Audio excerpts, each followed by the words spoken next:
From the book Days with Frog and Toad by Arnold Lobel, a story called The Hat. On Toad's birthday, Frog gave him a hat. Toad was delighted. "Happy birthday," said Frog. Toad put on the hat. It fell down over his eyes. "I am sorry," said Frog. "That hat is much too big for you. I will give you something else." "No," said Toad. "This hat is your present to me and I like it.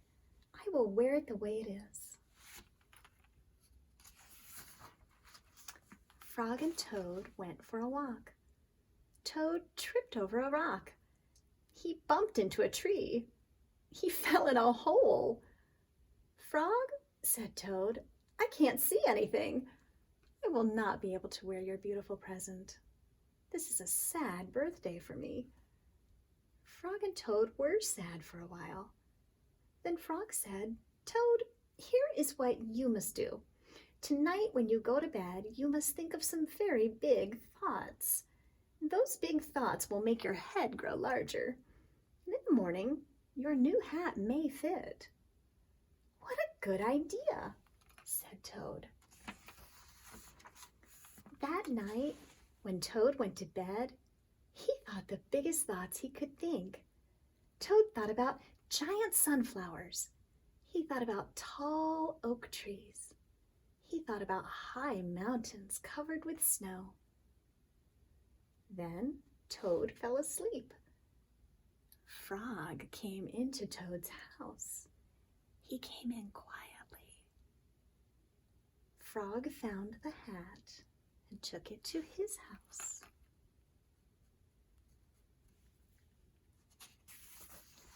Frog poured some water on the hat. He put the hat in a warm place to dry.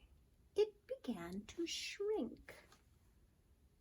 That hat grew smaller and smaller. Frog went back to Toad's house. Toad was still fast asleep. Frog put the hat back on the hook where he found it. When Toad woke up in the morning, he put the hat on his head. It was just the right size. Toad ran to Frog's house. "Frog! Frog!" he cried.